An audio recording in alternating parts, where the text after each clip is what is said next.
나라와 주 계신 성전과 피 흘려 사신 교회를 사랑합니다. 이러면서 다녔는데 어떻게 이 곡이 딱 나올 때가 있어요.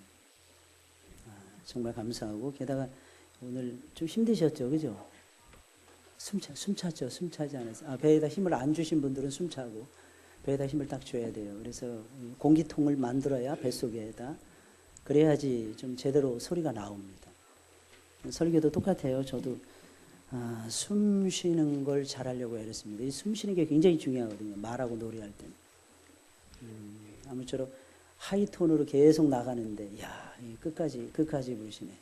끝까지 그 톤을 유지하시고, 여러분들 하나님 앞에 깨어있기를 주의 이름으로 축원을 드립니다. 가장 중요한 거예요. 오늘은 빛 가운데서 행하라, 이런 제목입니다. 바울은 본문을 통해서 여지없이 우리에게 명령하고 있습니다. 너희는 빛 가운데 행하라. 우리가 믿는 예수님은 어둠을 밝히는 빛이십니다. 예수님은 어둠이 아니세요. 예수님 빛이세요.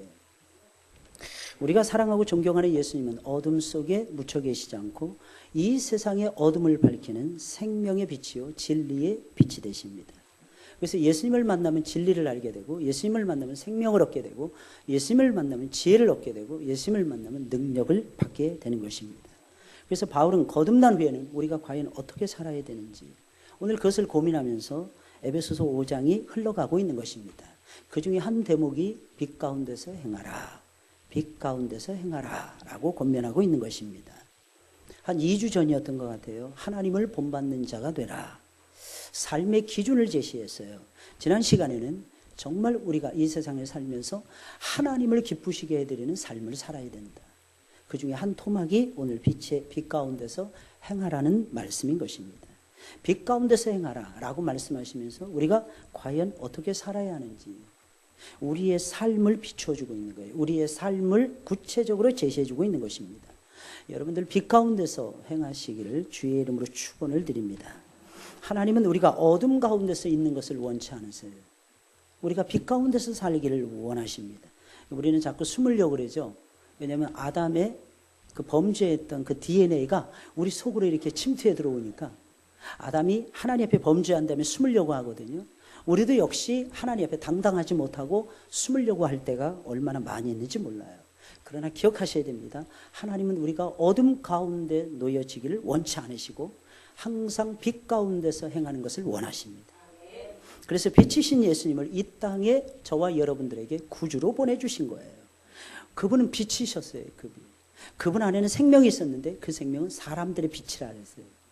너무 신기하지 않습니까? 말씀이 우리 가운데 거하시면 우리가 그 영광을 보니까 그 영광 자체가 빛이었어요. 그 영광은 하늘의 빛이었고 땅을 밝히는 빛이었다는 것입니다. 그래서 저와 여러분들은 기억하셔야 됩니다. 예수님, 우리가 믿는 예수님은 어둠이 아니라, 이 명제를 기억하셔야 돼요. 우리가 믿는 예수님은 어둠이 아니라 빛이시다. 이것을 꼭 기억하셔야 돼요. 그리고 마땅히 저와 여러분들도 그 빛인 예수 그리스도를 믿으니까 빛 가운데서 행해야 할 것입니다. 그럼 왜 우리는 빛 가운데서 행해야 될까요? 오늘 첫째로 오늘 말씀 보니까 주 안에서 우리는 빛이 된 존재들이기 때문이라는 것입니다.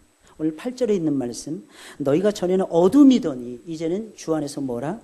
빛이라고 말씀을 해주고 있습니다. 에베소 교인들은 사도의 말대로 예전에는 뭐였어요? 어둠이 있어요. 전에는 어둠이었어요. 그들은 빛을 쬐은 적이 없었기에 어둠에 속해 있었고 어둠의 삶을 살 수밖에 없었던 것입니다.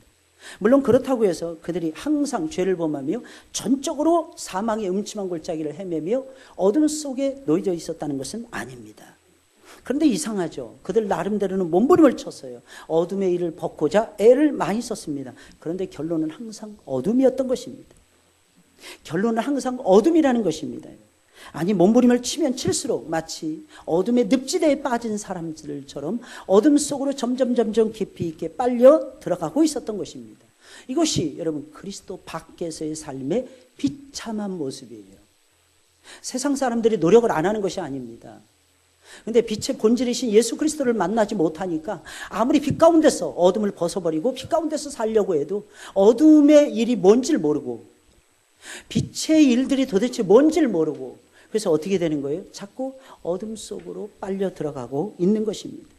그러나 이제는 아니라는 것입니다. 그들은 에베소 교인들을 얘기하는 것입니다.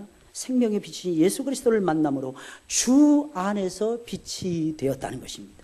이제는 어둠 속에서 살고 싶어도 그럴 수가 없다는 것입니다. 참 신기해요. 예수님을 만나면 좀 부족하고 연약하고, 아까 우리 이재은 집사님 기도하신 대로 우리가 정말 미흡한 것들이 얼마나 많이 있는지 몰라요. 그런데 참 신기합니다. 이제는 내 안에 예수님이 계세요. 내 안에 생명의 씨앗이 심겨져 있는 거예요. 예수님을 믿는 모든 사람들에게는 생명이 있어요. 예수님을 믿는 모든 사람들에게 예수님을 통해서 빛이 갑니다. 더 이상 생명과 관계없는 인생을 살려고 해도 이게 더 어려운 거예요. 이게 더 어려운 거예요. 처음에 예수님을 믿잖아요. 믿는 것이 그렇게 어려울 수가 없어요. 믿는 것이 그렇게 힘들 수가 없어요, 여러분들. 이게 믿음의 본질입니다. 근데 시간이 지나갈수록 믿는 것이 제일 쉬워집니다. 예수님을 믿는 것이 가장 쉬워지는 역사가 벌어져요. 처음에 하나님 말씀을 듣고 배우잖아요. 말씀이 너무 어려워요. 말씀이 너무 신기해요. 말씀이 너무 동떨어져 있는 것 같아요. 나는 동쪽에 있다면 말씀은 서쪽에 있는 것 같아요. 나는 남쪽에 있다면 말씀 북쪽에 있는 것 같아요. 참 신기합니다. 하나님 말씀 들으면 들을수록 말씀이 좋아져요. 처음에는 말씀을 따라가고 순종하는 것이 그렇게 부담스럽고 어렵습니다. 왜 그런 줄 아십니까? 우리는 세상의 논리에 체질화되어 있었기 때문입니다. 세상 것이 훨씬 쉬운 거예요. 우리의 육체를 가지고 살아가는 것이 훨씬 더 나에게 이런 것처럼 보여집니다. 근데 나중에 알게 돼요. 말씀, 구약과 신약의 두 레일을 따라서 가는 것이 가장 쉽다는 것을 알게 됩니다. 수많은 사람들이 어렵다 해가지고 말씀을 힘들게 따라가는 것이 아니에요. 말씀 따라가는 사람들의 모습을 잘 보세요, 여러분들. 아브라함을 보세요, 여러분들. 갈 길을 알지 못했어요. 가서 정착할 곳이 어딘지 몰랐어요. 그런데 하나님이 지시할 땅으로 갑니다. 이유가 무엇입니까? 말씀 따라가는 것이 쉬웠기 때문입니다. 그 전에 아브라함은 75세가 될 때까지 우상을 만들어서 우상을 팔고 우상을 섬겼어요. 근데 우상은 어둠이에요. 눈이 있어도 보지 못해요. 귀가 있어도 듣지 못해요. 입이 있어도 말할 수 없어요. 가슴이 있어도 느끼지 못해요.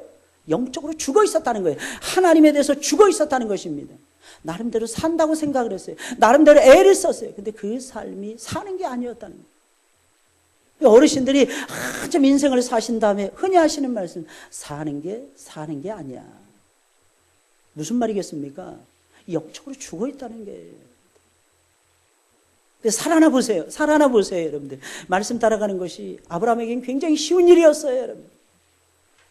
오죽하면 하나님의 말씀이 떨어지기가 무섭게 이른 아침에 자기 생태 같은 자식을 바치기 위해서 종과 함께 나무와 불을 들고 3일 길이었어요. 모리아 정상까지. 3일 길을 어떻게 올라갑니까, 여러분들? 3일 동안 아브라함의 마음이 흔들렸다. 3일 동안에 아브라함의 마음이 뒤쳐졌다. 3일 동안에 아브라함의 마음이 이렇게 할까 저렇게 할까 고민했다 하는 내용이 성경에 한 군데도 나오지 않습니다.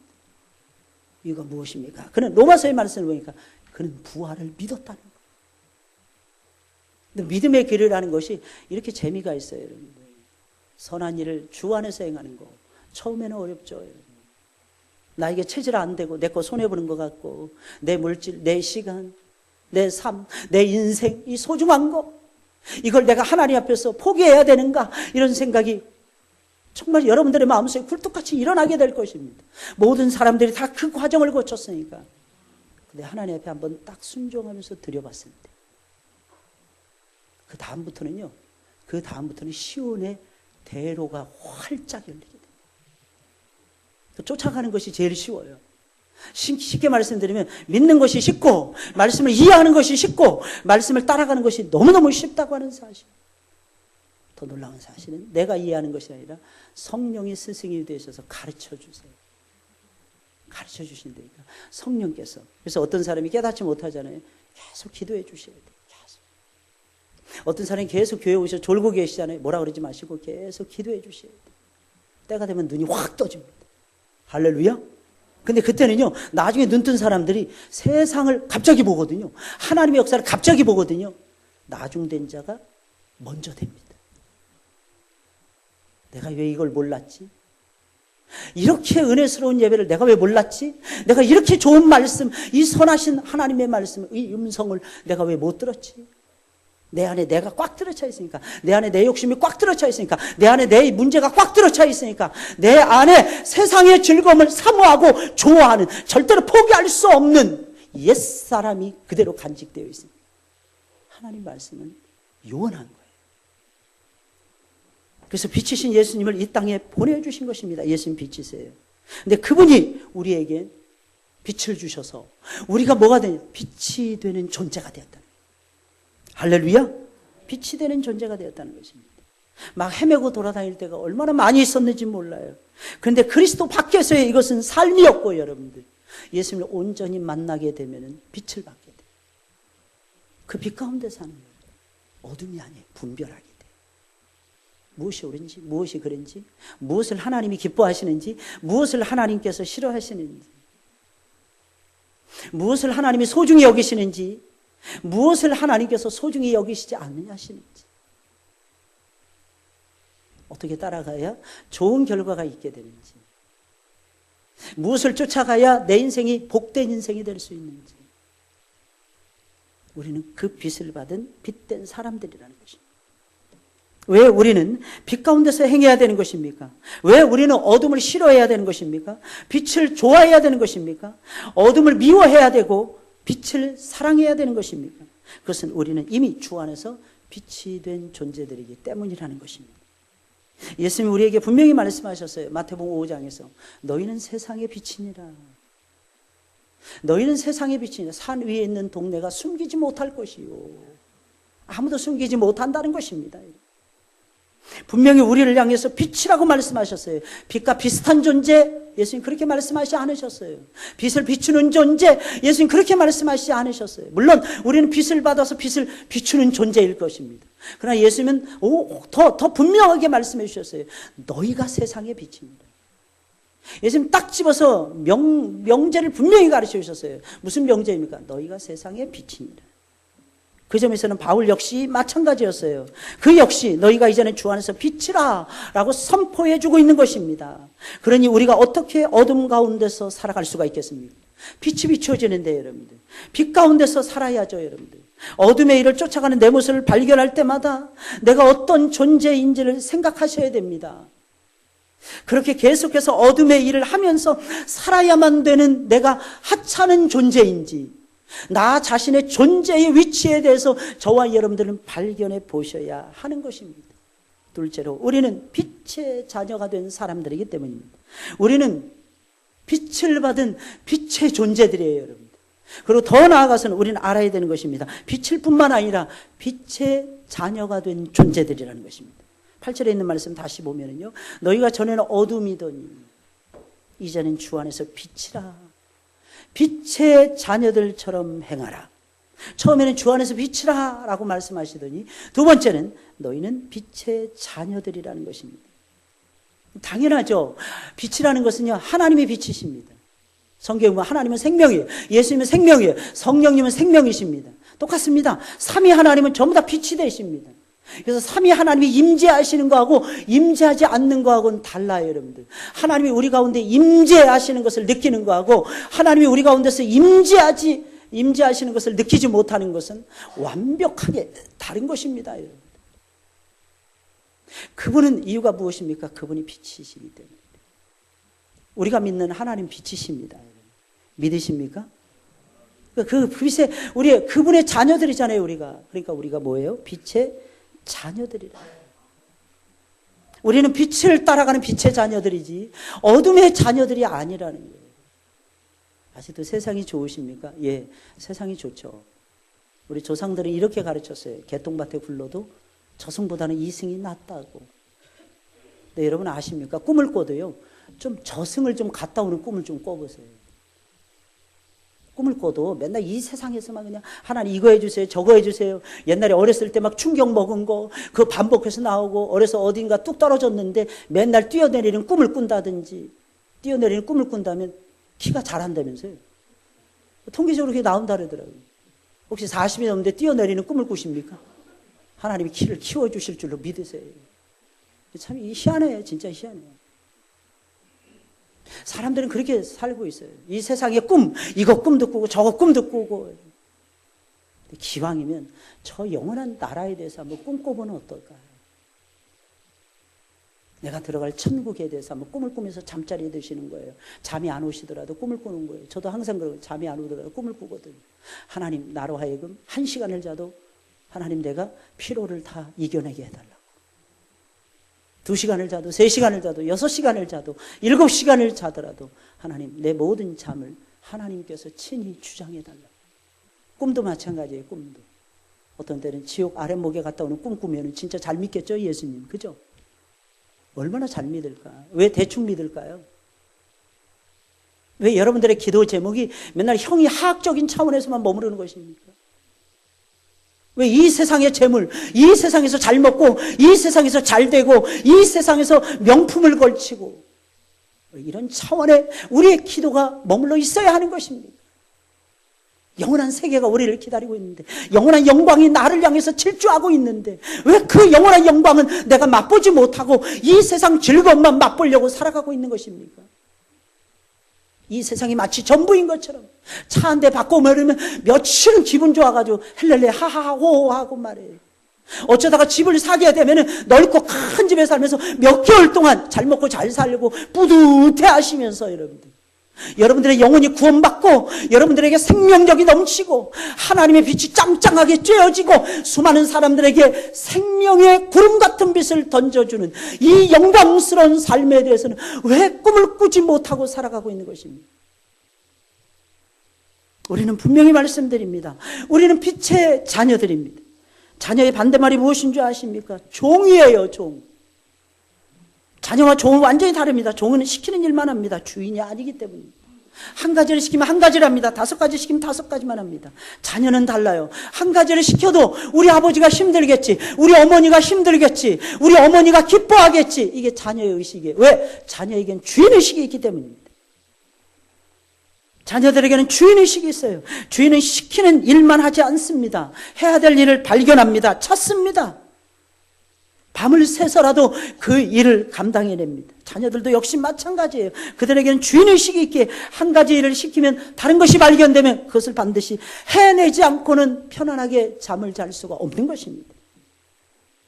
시간이 지나면, 왜? 간단합니다. 시간이 지나면 다 내 것이 된다는 것을 자녀들은 알고 있기 때문입니다. 여러분 알고 계십니까? 왜 우리가 빛의 삶을 살아야 되는지, 왜 우리가 빛의 자녀들로 행해야 되는지. 빛의 자녀들로 행하면 빛이신 주님의 것이 전부 다 내 것이 됩니다. 여러분들은 천국의 주인공들이에요. 여러분들은 천국의 주인들이라는 뜻입니다. 혹시 이 가운데서 시키는 일만 하고 계십니까? 아니, 죄송합니다. 혹시 시키는 일도 못하고 있지는 않습니다. 미안하지만 그 사람은 자녀가 아니라 종인 거예요. 종으로 사는 거예요. 물론 우리가 이 세상 살면서 종으로 섬기는 거하고 종의 신분하고는 다르죠. 구분하셔야죠. 우리는 자녀이면서도 종의 모습으로 섬기면서 종로로 타는 사람들이에요. 그러나 분명한 것은 그 사람은 주인입니다. 그 사람은 주인이에요. 하나님이 시키지 않았는데도 한 가지를 하면 10가지를 해내는 여러분들이 되셨으면 좋겠어요. 창의적이거든요. 하나님을 섬길 때 창의적으로 섬깁니다. 하나님을 섬길 때도 여러 가지 종류가 있어요. 어떤 사람은 창의적으로 섬겨요. 어떤 사람은 겨우 억지로 섬깁니다. 정말 창의적으로 섬겼으면 좋겠어요. 창의적인 사람은 다른 사람에게 배운다니까요. 일단 남에게 배운다니까요. 나보다 신앙이 좋은 사람들, 신앙이 좋다는 게 뭐예요? 열정 가지고 봉사하는 거하고 신앙이 좋다는 거하고는 차원이 다릅니다. 열정적으로 막 봉사를 열심히 했던 사람들이 어느 날 갑자기 없어집니다. 교회 속에서. 이유가 무엇인 줄 아십니까? 좋은 믿음이 아니었기 때문입니다. 좋은 믿음의 기준이 무엇인 줄 아십니까? 종교교회 500주년을 맞이하고 있는데 500년 전에 우리의 신앙에서 좋은 믿음을 딱 정의를 내렸어요. 좋은 믿음은 구원받는 믿음, 의로운 믿음이라. 하나님의 말씀에 귀를 기울이고 말씀을 쫓아가는 믿음이 좋은 믿음이지. 무조건 열심히 내서 봉사한다고 해서 좋은 믿음이 아닙니다. 물론 그걸 폄하하는 것은 아니에요, 여러분들. 열심히 하세요. 우리 안에 예수님이 계시고 그러면 열심히 할 수밖에 없지 않습니까? 봉사하지 않을 수가 없지 않습니까? 이 찬양대에 앉지 않을 수가 없지 않습니까, 여러분들? 교사로서 수고하지 않을 수가 없지 않습니까? 영혼 구원하는 일에 뛰어들지 않을 수가 없지 않습니까? 기도의 자리를 파수하지 않을 수가 없지 않습니까, 여러분들? 이유가 무엇입니까? 하나님이 교회를 사랑하심을 알기 때문입니다. 여러분 잘 들으셔야 돼요, 여러분들. 어떤 사람이 최고의 예배자일까요? 하나님 사랑하는 사람이죠. 두말할 필요도 없이. 네, 여러분 잘 아셔야 됩니다. 하나님을 사랑한다고 해서 최고의 예배자가 되는 것은 아닙니다. 두 번째, 하나님의 성전을 사랑할 줄 알아야 돼요. 그 성전이 무엇입니까? 하나님의 교회예요. 교회. 하나님의 교회를 사랑하는 자가 최고의 예배자가 됩니다. 그걸 입증해 보인 사람이 누구예요? 구약의 다윗이었어요. 구약의 다윗. 성전을 얼마나 사랑하는지 어마어마했어요. 여호와는 나의 빛이요 나의 생명이시. 내가 누구를 두려워하리요. 그 힘이 어디에서 나왔을까요? 성전을 사모하는 마음에서. 그 잘 들으셔야 돼요, 여러분들. 진정한 예배자, 최고의 예배자로 여러분들의 모습이 거듭나기를 소원하십니까? 그렇다면 기억하셔야 돼요. 교회를 사랑하셔야 돼요. 성전된 교회를 사랑하셔야 돼요. 오늘날의 한국 교회가 교회 중심을 잃어버리고 있어요. 교회 중심을 잃어버리고 있어요. 우리 장로교회 130년 동안의 전통은 그것이 아니었는데, 정말 교회를 사랑했는데, 교회 가서 울었고 교회 가서 웃었고 교회가 전부였는데, 교회 오라 하면 목사님 주중에 왜 바쁜데 왜 오라 하십니까? 목사를 위해서 오라 하라는 거예요. 할렐루야. 목사를 위해서. 잘 새겨 들으셔야 돼요. 이 교회의 마당을 밟는다는 거예요. 다행히 우리는 마당이 있잖아요. 오늘 2부 예배 마치는 시간인데 광고 딱 하는데 빵 소리가 나더라고요. 차가 부딪히는 여기 사고가 나서. 참 우리 성도들이 진짜 착하세요. 예배 끝나자마자 전부 다 거기 몰려가서 그거부터 보더라고요. 전부 다. 저는 제일 늦게 내려갔는데 제일 늦게 1층부터 가서 그거부터 봤어요. 다행스러운 건 차에서 사람이 나오나 안 나오나 그거부터 봤어요. 다 걸어서 나오더라고. 요즘 차를 너무 좋은 차를 초강력 스틸을 가지고 만들었는지 앞차도 뒤차도 멀쩡하게 나오더라고요. 할렐루야. 교회 앞이니까 하나님이 지켜주시는 것 같아요. 좀 그랬으면 좋겠어요. 저는 진짜. 여기가 제일 사고가 많아요. 사고를 얼마나 많이 받는지 몰라요. 이곳에서. 여러분 기억하셔야 됩니다. 우리는 뭐라고요? 빛의 자녀들이에요. 하나님을 섬기는데 어떻게 섬기시라고요? 창의적으로 섬기시라니까. 다른 사람한테 배우세요. 그리고 열심히 섞으세요. 다른 사람하고 나하고 자꾸 혼합시키세요. 그렇다고 혼합주의를 가라는 게 아니에요. 사상을 섞으라는 얘기가 아니에요. 마음을 섞고 몸을 섞고 같이 하나가 되는 거예요. 그리고 여러분들 새로운 것을 만들어내셔야 됩니다. 그때 비로소 새로운 것이 창의적인 나만의 독특한 하나님을 섬기는 비법을 만들어내시고 찾아내셔야 되는 거예요. 왜 우리는 빛 가운데서 살아야 되는 것입니까? 빛의 자녀들이니까. 우리 주님이 빛이셨으니까. 나에게도 빛이 떨어지고 있으니까 당연히 그 빛을 따라서 사는 것이 당연한 것이 아닐까요? 세 번째로 우리는 빛의 열매를 맺는 빛의 사람들이기 때문입니다. 빛의 열매를 맺어야 되는 사람들이기에 당연히 빛 가운데서 살아야죠. 9절 10절에 있는 말씀이에요. 빛의 열매는 모든 착함과 의로움과 진실함에 있느니라. 주께 기쁘시게 할 것이 무엇인가 시험하여 보라. 우리도 약간은 죄악의 낙을 누리면서 살고 싶죠. 인생의 즐거움을 어느 정도 누리면서 살고 싶은데 왜 우리는 그렇게 살아서는 안 되는 것입니까? 인생 뭐 있어? 대충 비비면서 대충 즐기면서 사는 게 재미있지 라고 말하며 사는 사람들이 대충 즐기며 살고 싶은데 왜 그렇게는 살아서는 안 되는 것입니까? 그 이유가 무엇일까요? 우리는 빛의 열매를 맺으라고 부름받은 빛의 사람들이기 때문에 그런 것입니다.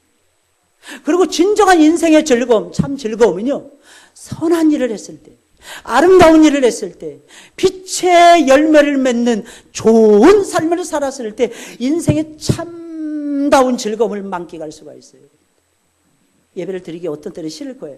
근데 여러분들 자신들을 복종시키면서 마음을 활짝 여시고 예배를 한번 드려보세요. 하나님 회개합니다. 하나님 내가 회개합니다. 하나님 앞에 회개하면서 눈물을 뿔리면서 한번 예배 한번 드려보세요. 사랑하는 여러분들. 그날의 예배의 주인공은 내가 되는 놀라운 체험을 하고야 말 것입니다. 정말 놀라운 역사 아니겠습니까? 오늘 2부 예배 때 오래전에 우리 교회 나오셨다가 우리 교회 싫다 그러시면서 떠나가신 어느 분이 계셨어요. 이유는 어떤 분하고 관계에서 힘들어지셨어요. 너무 속상한 말을 제가 들었어요. 목사님, 하늘문교회 못 나오겠습니다. 그러면서 교회를 떠나가셨어요. 제가 신방을 가고 또 우리 신방을 전사님이 신방을 가시고 그래도 아랑곳하지 않으시더라고요. 오실 거 없어요. 오실 거 없어요. 근데 오늘 오셨더라고요. 그래서 어떻게 오셨냐 그랬더니 뭐 저 주신다고 뭐 하나를 들고 오셨더라. 그러면서 말씀하시는 거였어요. 목사님, 제가 잘못했습니다. 제가 잘못 판단했습니다. 아, 괜찮습니다. 괜찮습니다. 그때 그분이 눈물이 글썽글썽 하시면서 이렇게 말씀하시는 거였어요. 목사님, 따뜻하게 받아주셔서 정말 감사히 이해해 주셨어요. 제가 영적으로 눈이 덜 떠져서 몰랐습니다. 그게 중요한 게 아니었는데 누가 내 마음을 속상하게 하고 내 마음에 좋은 말을 하고 나쁜 말을 하고 그게 중요한 게 아니었는데 제가 하나님의 말씀을 듣고 하나님 앞에 예배 드리는 이 중심을 놓쳤습니다. 얼마나 감사했는지 제가 지금도 기분이 좋아요. 지금도 너무너무 즐겁습니다. 그분만 생각하면. 아버지의 마음이 꼭 그럴 거예요. 한번 돌이켜보세요. 아십니까? 기도하는 자리를 잃어버리셨습니다. 기도하는 자리를 한번 찾아보세요. 예배의 자리를 잃어버리셨습니까? 예배의 자리를 회복을 해보세요. 선한 자리, 정말 선한 일을 해야 되는데 맨날 입이 대빨이 나오고 맨날 불평하고 뭐가 그렇게 마음에 안 드는지. 어떤 애도 그러더라고. 하나부터 열까지 다 마음에 안 든대. 그래서 깜짝 놀랐어요. 야, 네가 무슨 하나부터 열까지 마음에 안 드는 게 있냐. 하나부터 열까지 다 마음에 안 들어요, 목사님. 그러는 거예요. 애가. 조그마한 애가. 그 알고 봤더니 누구 때문인지 아세요? 엄마 때문이래. 엄마 때문에. 제가 보니까 하나부터 열까지가 다 엄마더라고. 그래서 제가 그 아이한테 그랬어요. 엄마를 용서하거라. 엄마를 용서해야 된다. 너 그래도 하나님이 너 이 자리에 너 엄마 때문에 나오게 하셨잖아. 애가 깨닫더라고요. 그제서 웃더라고요. 그러면서 하는 말이 애가 그러는 거예요. 그러네요, 목사님. 제가 엄마 없으면 여기 못 나왔는데. 알아야 돼. 깨달아야 돼. 여러분들은 빛의 자녀들입니다.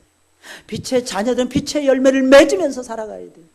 무슨 열매? 착함. 좀 바보 소리를 들으시더라고요. 좀 착하다 이런 소리 좀 들으셔야 돼요. 예수 믿는 사람들이 싸나워서는 안 돼요, 여러분들. 혹시 기질적으로 싸나우신 분들이 있습니까? 조심하셔야 됩니다. 싸우기를 좋아하시는 분들이 계십니까? 정말 조심하셔야 됩니다. 왜? 하나님의 영광을 가려요. 저도 어렸을 때 싸움 못지 않았어요. 근데 예수 믿고 제일 많이 회개한 부분이 뭔지 아십니까? 하나님 나한테 싸움의 기질을 좀 버리게 해주세요. 싸우더라도 영적 싸움만 싸우게 해주세요. 피합니다. 웬만하면 피해요. 안 싸우려고 애를 씁니다.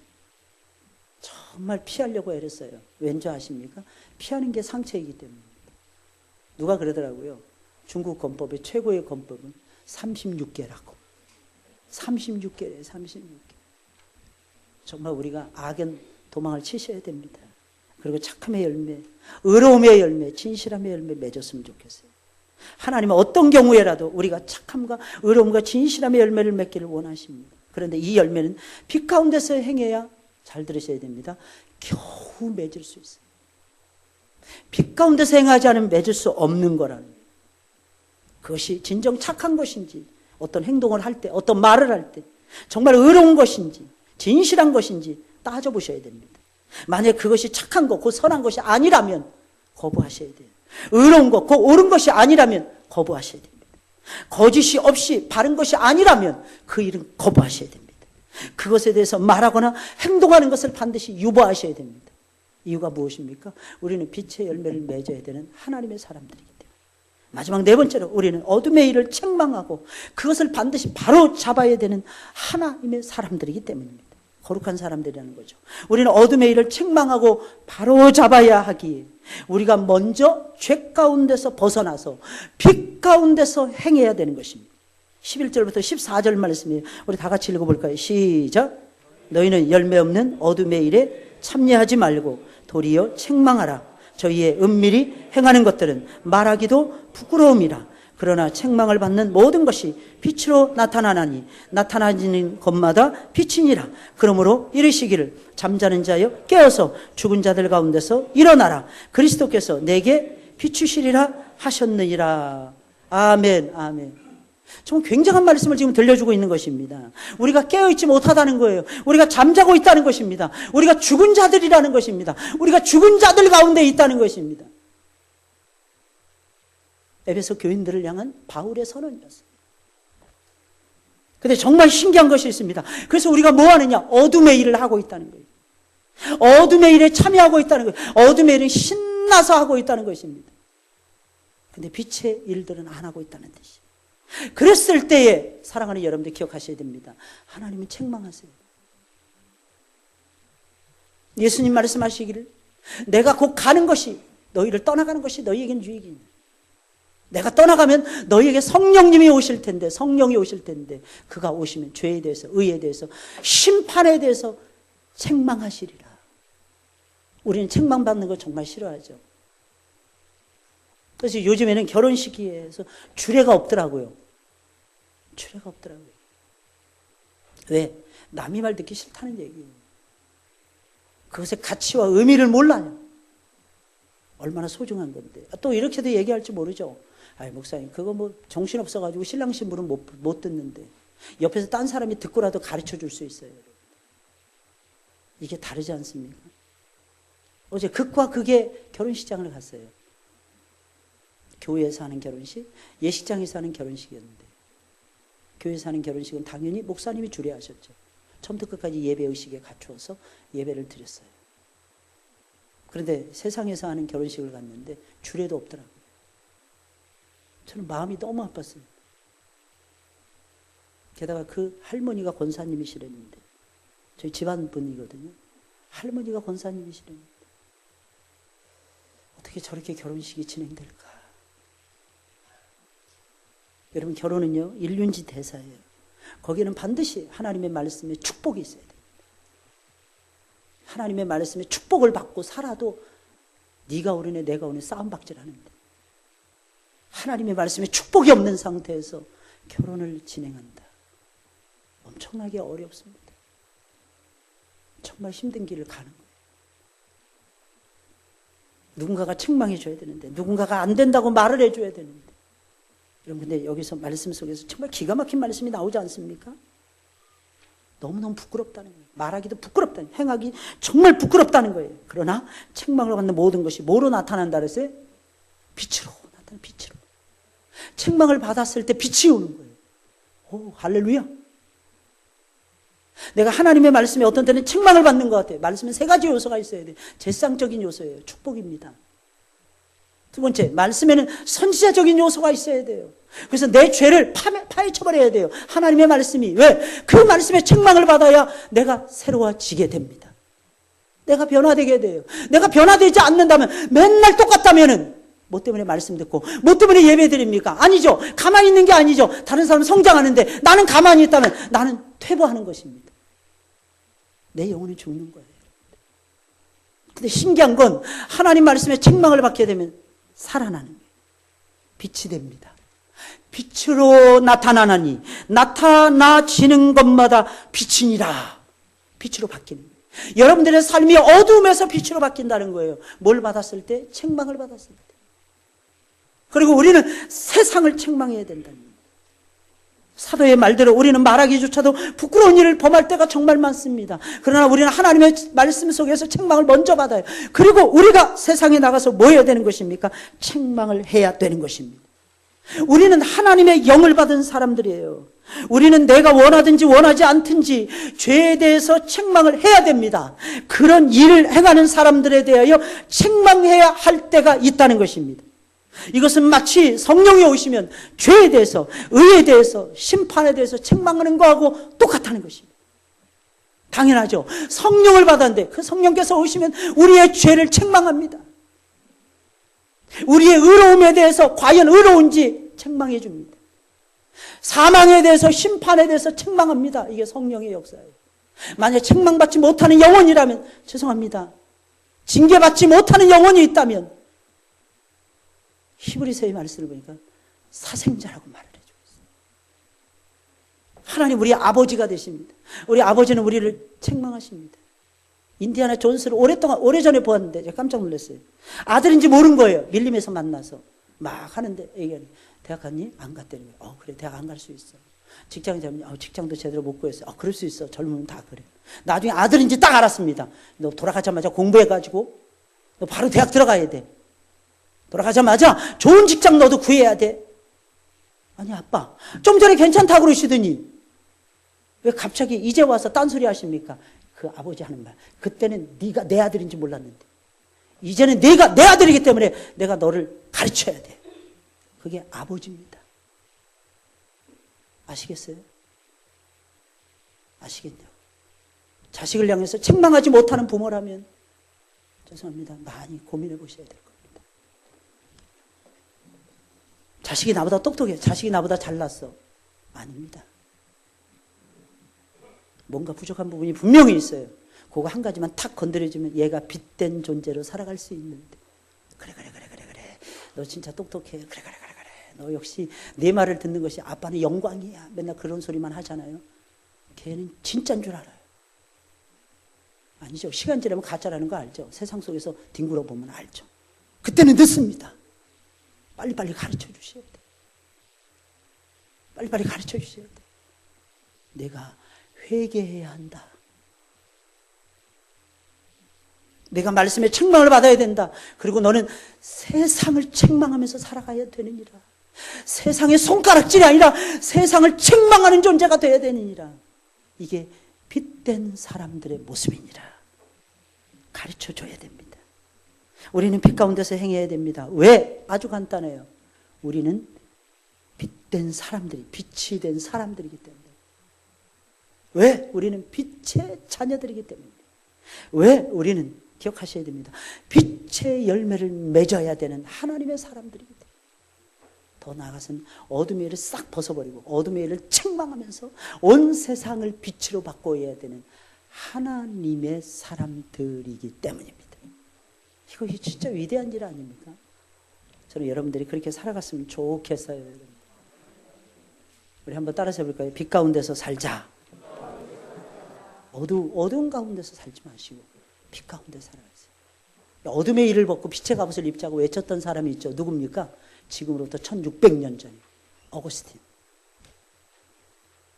로마서 13장의 말씀을 딱 붙들면서 어둠의 일을 벗고 빛의 갑옷을 입자. 거룩 그 자체에서 거룩 그 자체. 칭찬도 필요하지만 책망도 필요합니다. 여러분들 잊지 마시고 승리하시길 주의 이름으로 축원을 드립니다. 우리 찬송 351장에 351장에 날 대속하신 예수께